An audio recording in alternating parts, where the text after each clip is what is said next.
Hello, my name is Prentice Potts, and this is Module 16, Case Study of the Missing Booster Club Funds. So, problem identification and analysis. What do we know? We know that George Washington is a small school. They have about 450 students. The student population is declining, as well as the socioeconomic level of families. The family support in the community is very, very, very strong, and the PTA is very supportive of all school events. They tend to work concessions and gates. Principal Daniel Stevens is the principal. He has been there for about 4 years. He is well liked. He really relies on the parents to assist at the sporting events and any other events. Funds have come up missing during a basketball game. There were 10 tickets that aren't represented that were actually written down, and there's a $50 bill missing in the cash bag when he goes to do the deposit at the end of the basketball event. He's also had previous contact with a parent who has a daughter who is a very, very good cheerleader, and she has actually been invited to participate in a event that is in New York. It has cost over $750. That parent feels that the school should be in charge of allocating money for that trip. Um, Principal Stevens has told her that it is not right because it is only one individual and it is not for the entire team. So that's what we know. What we need to know. Still continue with problem identification and analysis. Uh, who was working the gate collecting tickets and funds? Or giving tickets and funds, excuse me, collecting funds and giving tickets.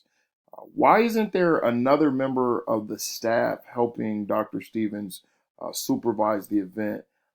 It's obvious that you know he is at all events and he's trying to supervise and make sure that the event is conducted properly, and there's assistance needed. So that's a big question. Why no staff members, or why do we not have an assistant principal at George Washington?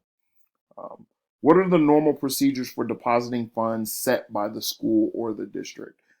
Not really clear on exactly what those are, so a lot of things are in question.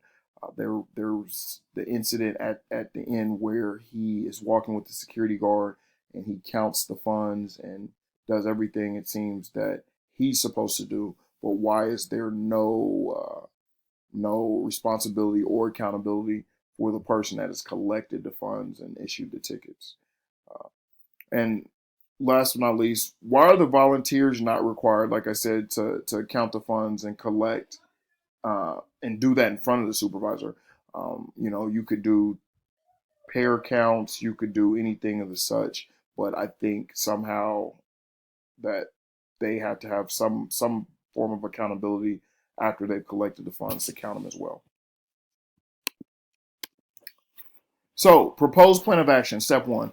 Principal Stevens must recount the pre-numbered tickets as well as the cash in order to verify the exact amounts to confirm, if the funds and tickets do not match.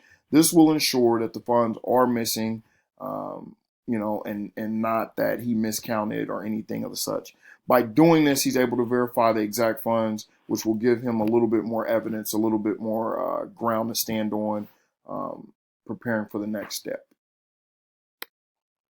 So step two, uh, all volunteers who participated in the basketball event must be called in for the meeting um, to identify who worked what that evening. This will also help Principal Stevens narrow down who he should be speaking to directly. He could go back and speak to Mr. Dumas, who actually stated that he was paying with a $50 bill when Dr. or Principal Stevens seen him at the gate counting a big wad of cash he had.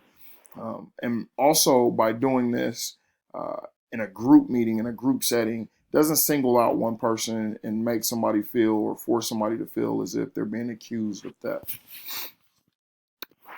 And step three, revisit the district policies regarding handling funds and make sure all the internal controls were in place when the event was conducted. Also verify what steps he can take after all the research has been conducted. The reason I say that is it may be that legal actions have to be taken up with one of the volunteers who actually possibly have stolen the funds. So you want to make sure you follow all steps in the plans of procedure. That way, if you do have to take legal actions, you're not held liable for something you've said or done. Resolving the issue. When we resolve the issue, the number one thing is we have to ask what is best for the students? What is best for the students of George Washington?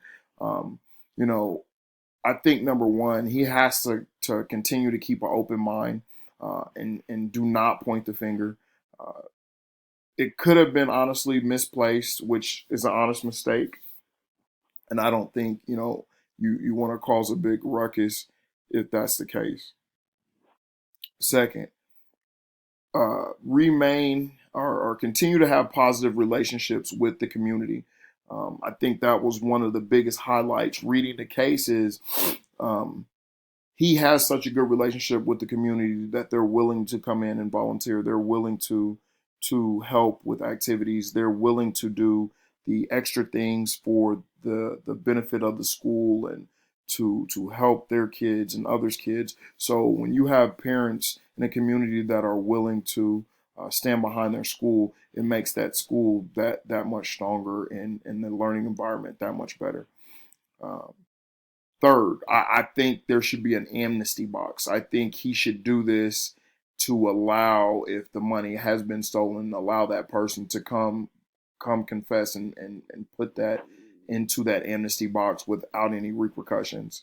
Um, it's one thing to, honestly misplace something. It's another to steal something and have to go forward and look at the people every day that you live within that community and actually live with yourself. So if anybody has a conscience, then that's something that they could take advantage of as far as the amnesty box. And then finally, Dr. Stevens should remain having an open lines of communication. Like I said previously, he has such a great relationship with the community. You don't want to damage that and you don't want to lose the support of the community. And by keeping the open lines of communication, it allows parents and volunteers to still volunteer and help at certain events. So debriefing the problem. My biggest issue is uh, Principal Stevens depends on parents entirely too much. He depends on the PTA, the booster club, to do too many things. He obviously needs assistance from his staff. I think he possibly even needs an assistant principal. I don't think I've ever seen a situation where a school just had one principal. There's always somebody else who's second in command that would, in this situation, in this case, would alleviate a lot of stress and responsibilities from Principal Stevens. Um, the issues that are still unanswered, we don't know if there's internal controls of collecting funds, which is a big, big problem. Um, we don't know why the additional staff isn't assisting, Principal Stevens. Even if there's not an assistant principal, you have a tenured teacher or a teacher that's been there that would probably be willing to assist in some events. And if you set up some type of rotation with a group of teachers, I'm sure you would have volunteers that would be willing to do this.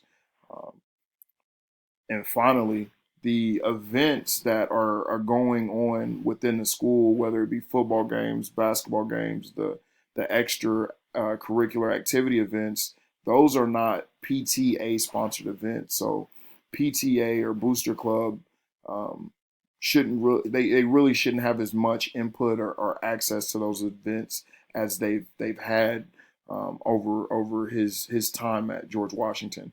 I think that might be one thing that if he eliminated the number of parents used, he could definitely pin down on, possible theft or even prevent it in the future. So,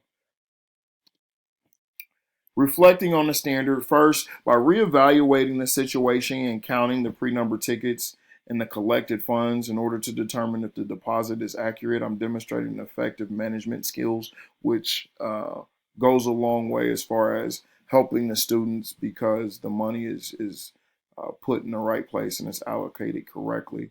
Second, by conducting a group meeting with the PTA, I'm demonstrating a skill that promotes social learning. Even though the students are not involved, I'm modeling for the parents of the students who are members of the community.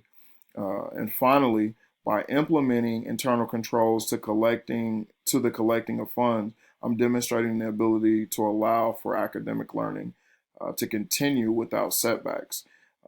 At the end of the day, the funds that are raised through, sporting events is used to help, get books, get computers, set up special programs for the students. So if that money is being stolen by parents who are volunteering, they're initially causing setbacks because that's funds that can't go where they need to go, and that's to take care of the students. So thank you for listening. I hope you enjoyed.